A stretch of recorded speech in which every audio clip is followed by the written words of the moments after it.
Market में तो कुछ ना कुछ बड़ा होने वाला है। जिस प्रकार से निफ्टी के अंदर क्राइसिस देखने को मिल रहा है, उस प्रकार देखने में ये आ रहा है कि मार्केट में हो ना हो कुछ तो यहाँ पे बड़ा होने वाला है। 22,800 का लेवल काफ़ी इंपॉर्टेंट है। अगर 22,800 का लेवल निफ्टी इंडेक्स ब्रेक करता है तो फिर निफ्टी के अंदर गिरावट और कहलाएंगी और निफ्टी 22,500 का पहला सपोर्ट लेने के लिए जाएगा। और इंपॉर्टेंट लेवल यहाँ पे ये हो जाएगा कि अगर 22,500 का लेवल निफ्टी इंडेक्स तोड़ता है तो फिर 22,000 का लेवल आने में ज़्यादा समय नहीं लगेगा। आप देख सकते हैं कि मंडे मार्केट में क्या हाल हुआ। मार्केट ने जैसे ही 22,800 के लेवल के नीचे ओपनिंग दी तो 22,500 का लेवल ब्रेक किया और 22,500 के लेवल ब्रेक होने के बाद निफ्टी ने 22,350 के लेवल भी तोड़ दिए। सपोर्ट और रेजिस्टेंस लेवल क्या हो सकते हैं, जैसे कि अगर आप डेली चार्ट, मंथली चार्ट और वीकली चार्ट को अगर आप देखते हैं, जैसे कि मैंने ये वीडियो बनाया था और बात करता हूँ मैं इसकी कि सैटरडे के दिन ही मैंने एक लॉन्ग वीडियो पोस्ट किया था।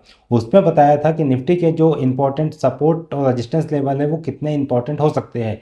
तो यहाँ पे ये देखने में आया कि 22,000 तक की निफ्टी जाने की यहाँ पे संभावना बन रही है, क्योंकि इसमें अगर आप देखते हैं कि इसका MACD इंडिकेटर भी नेगेटिव ट्रेंड में काम करते हुए नजर आ रहा है। RSI जो है ये भी ओवरसोल्ड जोन में जाते हुए नजर आ रहा है, मतलब कि मार्केट के अंदर डर का माहौल है। और दूसरे साइड में अगर आप देखते हैं तो यहाँ पे क्रूड ऑयल के भाव भी बढ़ते हुए नजर आ रहे हैं। अगर हम यहाँ पे डाटा देखते हैं, मंडे का डाटा देखते हैं, तो मंडे यानी कि 30 मार्च के दिन क्रूड ऑयल ने 9,850 का हाई लगा दिया है, जो एक चिंता का विषय है। और दूसरी साइड में देखते हैं करेंसी, तो इंडियन करेंसी जो है वो डॉलर के मुकाबले 95 की हो चुकी है। मतलब कि अब एक डॉलर खरीदने के लिए 95 रुपीज़ चुकाने पड़ेंगे तब जाके एक डॉलर मिलेगा। तो ये दो फैक्टर काफ़ी चिंता के विषय बने हुए हैं।